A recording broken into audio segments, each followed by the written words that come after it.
हमारे मन में गंदे विचार क्यों आते हैं? हम नहीं चाहते पर फिर भी हमारे मन में गंदे विचार आते रहते हैं। लेकिन क्यों? मन ही हमारा सबसे बड़ा दोस्त है और मन ही हमारा सबसे बड़ा शत्रु है। जब हम अपने मन के हिसाब से चलते हैं तो मन हमें भटका देता है, और जब हम मन को संतुलित कर लेते हैं तो हम अपनी ज़िंदगी में सब कुछ पा लेते हैं। हम हमारे मन में आने वाले गंदे विचारों को रोकने की कोशिश करते हैं, पर जितना हम रोकते हैं उतने ही ये विचार हमारे अंदर प्रवेश करते जाते हैं। आप जिस चीज़ से जितना दूर भागोगे उतना ही वो चीज़ आपको अपने पास लाएगी। इसीलिए उस चीज़ से भागो मत, उस पर संतुलन कायम करो। एक बार एक युवक गौतम बुद्ध के पास आया और गौतम बुद्ध से बोला कि हे बुद्ध, मेरे मन में इतने गंदे विचार क्यों आते हैं? मैं नहीं चाहता कि मेरे मन में गंदे विचार आए, पर मेरे मन में हमेशा काम वासना के विचार चलते रहते हैं और मैं इनके बारे में सोच सोच कर बहुत परेशान हूँ। मेरी ऊर्जा और समय ये सब सोचने में ही नष्ट हो जाता है, और इन सब के विचारों की वजह से मैं कभी भी शांत नहीं रह पाता और मैं हमेशा ही स्त्रियों को देखकर मोहित हो जाता हूँ, अपने आप को रोक ही नहीं पाता। बुद्ध मुस्कुराए और उन्होंने उस युवक से पूछा, क्या तुम्हें पता है ये काम वासना होती क्या है? फिर लड़के ने उत्तर दिया और कहा, बुद्ध, मैं ये तो नहीं जानता कि काम वासना होती क्या है, पर हाँ, ये जो भी है बहुत बुरी चीज है। फिर बुद्ध ने उस युवक से कहा कि सबसे पहले तो तुम्हें ये समझना है कि प्राकृतिक रूप से जो भी चीजें हमारे अंदर है वो बुरी नहीं है। हमारे जीवन में उसकी कुछ ना कुछ जरूरत है। वासना कोई बुरी बात नहीं है, ये तो हमारे मन की एक भावना है जो हमें किसी न किसी चीज की कमी का एहसास करवाती है, और फिर हम उस चीज को पाने के लिए उस चीज की तरफ आकर्षित हो जाते हैं। जैसे अगर तुम्हारे पास धन की कमी है तो तुम में धन पाने की वासना उत्पन्न हो जाएगी। तो वासना कुछ और नहीं, बस एक प्रकार की कमी है जो कि एक प्रकार की जरूरत का एहसास है, और जब ये जरूरत शारीरिक हो तो हम इसे काम वासना कह देते हैं। युवक ने गौतम बुद्ध को कहा कि बुद्ध, मुझे काम वासना का मतलब तो समझ में आ गया, पर आप मुझे ये बताइए कि ये आती कहाँ से है, कैसे आती है ये? गौतम बुद्ध ने कहा कि काम वासना कहीं से आती नहीं है, ये तो हमारे अंदर ही होती है, और इसका होना तो जरूरी भी है, तभी तो मानव जाति का विस्तार होगा। युवक ने कहा, जब ये हमारे अंदर ही है और जरूरी भी है तो फिर लोग इसे गलत क्यों बोलते हैं? बुद्ध ने कहा कि यही तो समस्या है, लोगों ने काम वासना को गलत तरीके से सोच लिया है, इसे छिपाने की दबाने की कोशिश करते हैं। काम वासना गलत नहीं है, बल्कि काम वासना का गलत तरीके से प्रयोग करना गलत बात है। लोग जिससे प्रेम करते हैं बस उसी के लिए जीने लग जाते हैं, उसे पाना ही अपना लक्ष्य बना लेते हैं और उसी के बारे में हमेशा सोचते रहते हैं, पर यह सब गलत है। बुद्ध ने युवक से कहा, क्या तुम्हें पता है जानवरों में भी काम वासना होती है? युवक ने उत्तर दिया, हाँ बुद्ध, जानवरों में भी काम वासना होती है, क्योंकि जानवर भी तो आखिर अपनी पीढ़ी को आगे बढ़ाएंगे। बुद्ध ने कहा, तो फिर हम जानवरों की काम वासना को गलत क्यों नहीं कहते? युवक ने कहा, मुझे नहीं पता महात्मा, आप ही मुझे बताइए। गौतम बुद्ध ने कहा कि जानवर अपनी काम वासना का प्रयोग आनंद प्राप्ति के लिए नहीं करते, वो तो सिर्फ संतान उत्पन्न करने के लिए काम वासना का उपयोग करते हैं। जानवरों को प्रकृति ने इतनी समझ नहीं दी कि वो काम वासना को अपने सुख का आधार बना सके, जबकि मनुष्य अपनी समझ के बलबूते पर प्रकृति में पाई जाने वाली प्रत्येक वस्तु को अपने सुख के लिए प्रयोग करता है। हम इंसानों ने ही काम वासना को अपने सुख का साधन बना लिया है, जबकि प्रकृति ने तो हमें अपने वंश को आगे बढ़ाने के लिए दिया था, लेकिन इंसानों ने इसे अपने जीवन का परम लक्ष्य बना रखा है, और इस तरह से काम वासना का बेलगाम हो जाना गलत है। युवक ने बुद्ध से पूछा, महात्मा जी, ये काम वासना हम पर हावी क्यों होती है, क्यों ये बेलगाम हो जाती है? तब गौतम बुद्ध ने कहा कि सुनो, अब जो मैं तुम्हें बताऊंगा उसे तुम ध्यान पूर्वक सुनना। काम वासना का सारा खेल तुम्हें समझ आ जाएगा, तुम्हें तुम्हारे सारे सवालों का जवाब मिल जाएगा, बस तुम्हें ध्यान से सुनकर समझना है। फिर गौतम बुद्ध युवक को बताना शुरू करते हैं कि एक बार की बात है, एक आश्रम में गुरु और उनके शिष्य रहा करते थे। शिष्य रोजाना आश्रम के बाहर स्थित गांवों में भिक्षा लेने के लिए जाते थे। उस आश्रम का एक शिष्य जिस गांव में भिक्षा लेने जाता था, उस रास्ते में एक नदी पड़ती थी। वो शिष्य रोज उसी रास्ते से भिक्षा लेने जाता था। एक दिन उस शिष्य ने देखा कि एक लड़का पेड़ के पीछे छिपा है। वो शिष्य उस लड़के के पास गया और उससे जाकर बोला, भाई तुम इस पेड़ के पीछे छिपकर क्या देख रहे हो? लड़के ने कहा, अरे तुझे नहीं दिख रहा क्या कि मैं क्या देख रहा हूँ? तब शिष्य ने नदी की तरफ देखा तो वहां पर कुछ लड़कियां पानी भर रही थी। वो लड़कियां 14-15 साल की होगी।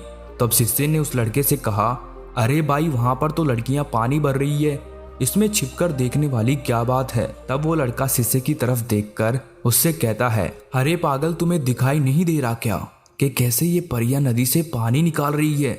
जरा उनकी अदाओं को तो देखो, उनके कोमल शरीर को देखो, उनकी पतली कमर मटके को उठाते समय बल खाती है और उनके बाल उनकी कमर पर कैसे लहरा रहे हैं, मानो सुंदरता बिखरी पड़ी हो।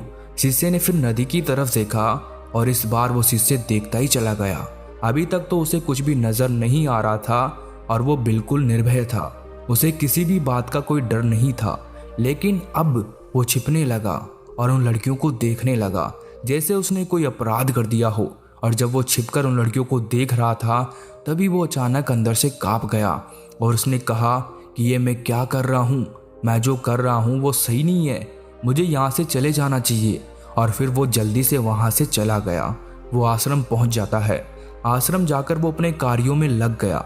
लेकिन जो अभी वो देखकर आया था वही उसकी आंखों के सामने बार बार आ रहा था। उसके मन में वही दृश्य चल रहा था। उसका मन वही सब कुछ देखने के लिए ललायित हो रहा था। उसका किसी भी काम में मन नहीं लग रहा था। सुबह होते ही वो रोज जल्दी ही भिक्षा के लिए आश्रम से निकल जाता और उस नदी के पास वाले वृक्ष के पास जाता जहाँ पर वो लड़का पहले से मौजूद रहता था। उसके साथ मिलकर लड़कियों को छुप छुप कर देखता था। अब वो शिष्य रोज ही ऐसा करने लग गया। ये उसके रोज का काम हो गया। अब उस शिष्य का मन किसी भी काम में नहीं लगता था। वो हमेशा ही किसी न किसी प्रकार के विचार में उलझा रहता। वो आश्रम के कार्यों को भी ठीक ढंग से नहीं कर पा रहा था।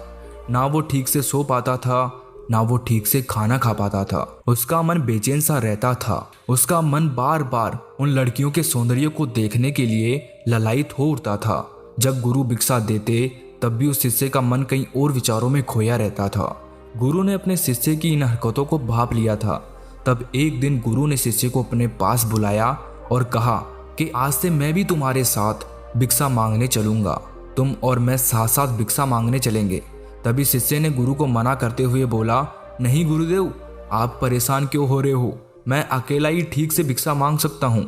गुरु ने शिष्य से कहा कि ठीक है, तुम अकेले ही भिक्षा मांगने जाओ। शिष्य तुरंत वहां से भिक्षा मांगने के लिए निकल गया। शिष्य को जाने के बाद गुरु भी आश्रम से निकल गए और शिष्य का पीछा करने लगे कि वो कहाँ जाता है, किससे मिलता है। ये सब देखने के लिए उसके पीछे पीछे चलने लगे। थोड़ी दूर जाने के बाद गुरु ने देखा कि उनका शिष्य एक लड़के के साथ एक पेड़ के पीछे अपराधी की तरह छिपा हुआ है और छिपकर कुछ देख रहा था। गुरु भी अपने शिष्य के पीछे जाकर खड़े हो गए कि आखिर उनका शिष्य ऐसा क्या देख रहा है जिसे देखने के लिए वो पेड़ के पीछे अपराधियों की तरह छिपा पड़ा है। गुरु ने देखा कि उनका शिष्य पेड़ के पीछे छुपकर लड़कियों को देख रहा था जो कि नदी से पानी भर रही थी। तभी गुरु ने शिष्य को कहा कि शिष्य, क्या तुम इन लड़कियों से भी भिक्षा लोगे? अपने गुरु की आवाज सुनकर वो शिष्य घबरा गया और उसके पसीने छूटने लगे। वो थर थर कांपने लगा जैसे किसी चोर को चोरी करते समय रंगे हाथों पकड़ लिया हो। उस शिष्य की हालत खराब हो गई। वो कुछ भी नहीं बोल पा रहा था। दूसरा लड़का जो शिष्य के साथ था वो वहां से भाग गया। शिष्य घबराया हुआ था। उसके मुंह से कुछ टूटे फूटे शब्द ही बाहर निकल रहे थे। वो अपने गुरु से नजरें भी नहीं मिला पा रहा था। गुरु ने शिष्य की तरफ देखा और कहा कि मेरा शिष्य तो निर्भय था, उसे तो किसी भी चीज का डर नहीं था, लेकिन ये क्या, तुम तो डर के मारे कांप रहे हो। शिष्य ने गुरु से कहा कि मुझे माफ कर दो गुरुदेव, मेरा इसमें कोई दोष नहीं है। उस लड़के ने मुझे बहका दिया था, लेकिन आपसे मैं वादा करता हूँ कि आज के बाद मैं ऐसा कभी दोबारा नहीं करूँगा। मुझे माफ कर दो गुरुदेव। गुरु ने शिष्य से कहा कि कोई बात नहीं, पर इस बात का तुम ध्यान रखना कि हम जैसी संगति करते हैं वैसा ही फल हमें प्राप्त होता है। हम जैसी संगति करते हैं उसके विचार हमारे अंदर प्रवेश करते हैं। इसीलिए अच्छी संगति करो जिससे तुम्हारे अंदर अच्छे विचारों का प्रवेश हो। फिर गुरु और शिष्य आश्रम लौट आए और शिष्य फिर से आश्रम के कार्यों पर ध्यान देने लगा। उसने उस रास्ते को छोड़ दिया और दूसरे रास्ते से जाने लगा। वो अपने काम को ध्यान से करता, लेकिन धीरे धीरे उसके अंदर क्रोध उत्पन्न हो गया और फिर वो दूसरे शिष्यों पर क्रोध करने लगा। वो बेचैन रहने लग गया। अब वो सही समय पर भोजन भी नहीं करता था। वो भोजन भी बहुत कम खाता था। एक रात गुरु उस शिष्य के पास आए और उससे बोले कि अब तक तुमने कितनी बार अपना वादा तोड़ दिया। ये सुनकर शिष्य अपने गुरु के चरणों में गिर गया और रोने लगा। रोते रोते ही उसने गुरु से कहा कि गुरुदेव, मैं कई बार अपना वादा तोड़ चुका हूँ, फिर वादा कर लेता हूँ, लेकिन हर बार मैं वादा तोड़ देता हूँ। मेरा मन मेरे नियंत्रण में है ही नहीं। मैं बहुत कोशिश करता हूँ कि मैं अपने मन से सारे बुरे विचारों को निकाल दूँ, लेकिन मैं चाहकर भी ऐसा नहीं कर पा रहा हूँ। फिर गुरु ने शिष्य को कहा कि चलो मेरे साथ। गुरु शिष्य को आश्रम के बगीचे में लेकर गए और शिष्य से कहा कि देखो, यहाँ पर कुछ नालियां बनी हुई है जिससे नदी का पानी इन पौधों तक आ रहा है और ये पानी एक निरंतर बहाव से आ रहा है। क्या तुम इस पानी के बहाव को रोक सकते हो? शिष्य ने कहा कि हाँ गुरुदेव, मैं इस बहाव को रोक सकता हूँ। फिर शिष्य ने मिट्टी उठाकर उस नाली में डाल दी। वो पानी थोड़ी देर के लिए रुक गया और फिर थोड़ी देर बाद उस रेत के ऊपर से पानी आ गया। गुरु ने शिष्य से कहा, अरे ये क्या, ये तो पानी रुका ही नहीं। फिर शिष्य ने कुछ कंकड़ पत्थर उठाकर उस नाली में डाल दिए और फिर थोड़ी देर के लिए पानी रुक गया, लेकिन फिर थोड़ी देर बाद ही उन कंकड़ पत्थर के ऊपर से पानी निकल आया। फिर गुरु ने कहा कि शिष्य, ये क्या हुआ? पानी तो फिर से आ गया। तुम तो बोल रहे थे कि तुम इसे रोक दोगे। क्या हम किसी काम को रोकना चाहे तो क्या हम उसे रोक नहीं सकते? तब शिष्य ने कहा, कोई बात नहीं गुरुदेव, मैं इस पानी को तो आपको रोक के दिखाऊंगा। फिर वो शिष्य एक बड़ा सा पत्थर लेकर आया और उस नाली पर डाल दिया और पानी रुक गया। फिर शिष्य ने गुरु से कहा कि देखा गुरुदेव, मैंने कहा था ना कि पानी को मैं रोक दूंगा। मैंने पानी को रोक दिखाया। आपकी बात मैंने पूरी कर दी। गुरु मुस्कुराए और बोले, अच्छा जरा ध्यान से देखो, पानी रुक गया क्या? वो तो पीछे की नाली तोड़कर बाहर आ गया और अगल बगल से बह रहा है। और ध्यान से देखो तो इस पत्थर के आगे भी आ गया और ये पानी अपना रास्ता बदल कर फिर से आगे की तरफ बह जाएगा। और फिर थोड़ी देर बाद ऐसा ही हुआ। फिर गुरु ने शिष्य को समझाया कि तुम्हारे साथ भी तो ऐसा ही चल रहा है। तुम बार बार प्रयास कर रहे हो, बड़े से बड़ा प्रयास कर रहे हो, पर हर बार तुम्हारा प्रयास टूट रहा है और ये हमेशा टूटता ही रहेगा। तुम कितना भी बड़ा पत्थर रख लो, लेकिन पानी तो अपना रास्ता बना ही लेगा। ये सब देखकर शिष्य निराश हो गया। फिर शिष्य ने गुरु से कहा कि हे गुरुदेव, क्या कोई तरीका नहीं है जिससे मैं इन गंदे विचारों से बाहर निकल सकूं? और ये मेरे मन में आए ही नहीं। गुरु शिष्य को एक नदी के पास ले गए जहां से उस बगीचे में पानी आ रहा था। गुरु ने शिष्य से कहा, वो पानी इसी नदी से जा रहा है। अगर हम यहीं से उस रास्ते को बंद कर दें जहां से ये पानी बगीचे में जा रहा है, तब क्या हम पानी को रोक नहीं सकते? शिष्य ने कहा कि हाँ गुरुदेव, अवश्य ऐसा हो सकता है। मैं इस पानी को यहीं से बंद कर देता हूँ, तब आगे की नाली में पानी जाएगा ही नहीं और फिर बगीचे में पानी जाएगा ही नहीं। फिर शिष्य ने नदी से जाने वाले रास्ते को बहुत मेहनत करके पत्थर और मिट्टी डाल डालकर बंद कर दिया और गुरु से कहा कि गुरुदेव, मैंने पानी को बंद कर दिया है, अब ये पानी बगीचे में जाएगा ही नहीं। तब गुरु ने कहा कि शिष्य, अगर पानी बगीचे में नहीं जाएगा तो पेड़ पौधों को पानी कहाँ से मिलेगा? उन पेड़ पौधों को तो पानी की आवश्यकता है और उन पेड़ पौधों में कुछ पेड़ पौधे तो ऐसे हैं जिनको रोज पानी की आवश्यकता है। वो तो मुरझाकर मर ही जाएंगे, उनका क्या होगा? पानी तो हमें खोलना ही होगा। शिष्य ने गुरु की बात सुनकर वापस नदी से जाने वाले पानी का रास्ता खोल दिया। तब गुरु ने शिष्य से पूछा, शिष्य, अगर हम इस नदी के पूरे पानी को बगीचे की तरफ मोड़ दें तो क्या होगा? तब शिष्य ने जवाब दिया कि गुरुदेव, वहां पर जितने भी पेड़ पौधे हैं वो गलकर नष्ट हो जाएंगे, वहां पर कुछ नहीं बचेगा। फिर गुरु मुस्कुराए और बोले, तुम इस बात को समझो कि हमें किसी भी चीज को रोकना नहीं है, बस हमें हमेशा संतुलन बनाए रखना है। कम पानी से भी पौधे नष्ट होते हैं और ज्यादा पानी से भी पौधे नष्ट होते हैं। हमारा जीवन संतुलन से ही चलता है। गुरु ने शिष्य से कहा कि अगर मैं तुम्हें कुछ कहूँ कि तुम आम के बारे में मत सोचो, तो तुम्हारे मन में सबसे पहले किसका चित्र आएगा? शिष्य ने कहा कि गुरुदेव, मेरे मन में तो पहला चित्र आम का ही आएगा। गुरु ने कहा कि जब हम गंदे विचारों को जबरदस्ती रोकने का प्रयास करते हैं तो वो और मजबूती के साथ हमारे अंदर प्रवेश करते हैं, हमारे अंदर उठते हैं। इसीलिए हमें उन्हें कभी भी दबाने की कोशिश नहीं करनी चाहिए। फिर गुरु ने शिष्य को समझाते हुए कहा कि हमारे गंदे विचार बुरे लोगों की संगति करने की वजह से भी आते हैं। कई बार क्या होता है कि कामुकता हमारे अंदर होती नहीं है, लेकिन कुछ अश्लील लोगों के साथ रहने की वजह से ये हमारे अंदर हावी हो जाती है। फिर शिष्य ने कहा कि गुरुदेव आप सही कह रहे हैं, मैं अपने मार्ग से भटक गया था। फिर वो शिष्य उस रात बहुत ही चैन की नींद सोया। सुबह अपने कार्यों को पूरे मन से किया और फिर सुबह वो भिक्षा लेने के लिए उसी रास्ते से गया जहां वो लड़का आज भी पेड़ के पीछे छिपकर उन लड़कियों को देख रहा था। वो शिष्य उस नदी पर गया जहां वो लड़कियां पानी भर रही थी। उसने उन लड़कियों से पानी मांगा। उन लड़कियों में से एक लड़की ने उसे पानी पिलाया और उस सन्यासी शिष्य के चरण छुए। शिष्य ने उसे आशीर्वाद दिया कि तुम्हारा कल्याण हो। शिष्य का मन सकारात्मक ऊर्जा से भर गया। उसके चेहरे पर मुस्कान आ गई थी, जैसे कि उसे कुछ खोया हुआ वापस मिल गया हो। वो वापस अपने रास्ते से जाने लगा। तभी पीछे से वो लड़का आ गया जो पेड़ के पीछे छुपा हुआ था।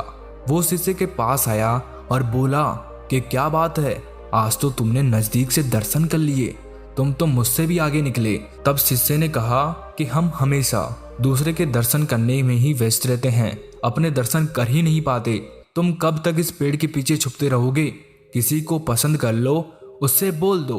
अगर वो भी तुम्हें पसंद करती है तो शादी कर लो, पर उससे पहले तुम कुछ बन जाओ, अपने आप को पहचान लो। ऐसे अपना समय बर्बाद मत करो। फिर वो लड़का रोज उस शिष्य से मिलने लगा और उस लड़के ने नदी पर जाना छोड़ दिया और फिर वो लड़का अपने जीवन में कुछ बनने के लिए संघर्ष करने लगा। तो तुमने देखा संगति का असर क्या होता है। अपनी संगति बदलो, अपने विचार बदलो। बुद्ध ने युवक से पूछा कि क्या तुम्हें तुम्हारे सारे सवालों का जवाब मिल गया? तब युवक ने कहा कि हाँ महात्मा जी, आपका बहुत बहुत धन्यवाद। तब गौतम बुद्ध ने युवक से कहा कि जब तुम्हारे मन में गंदे विचार आए तब आप अपने आप को दोषी मत मानो। ये शरीर है और ये सब इसने हजारों वर्षों से सीखा है। एक केवल तुम्हारे सोच लेने से, शपथ लेने से ये टूटने वाला है नहीं, लेकिन तुम्हारे पास वो शक्ति है, वो ऊर्जा है जिसका तुम्हें संतुलन उपयोग करना है। तुम एक जीवित ऊर्जा हो जो कुछ भी अनुभव करने के लिए स्वतंत्र है, जो निर्माण करने के लिए स्वतंत्र है। इसीलिए तुम अपने आप को पहचानो। ये बोलकर गौतम बुद्ध मौन हो गए और वो युवक वहां से चला गया।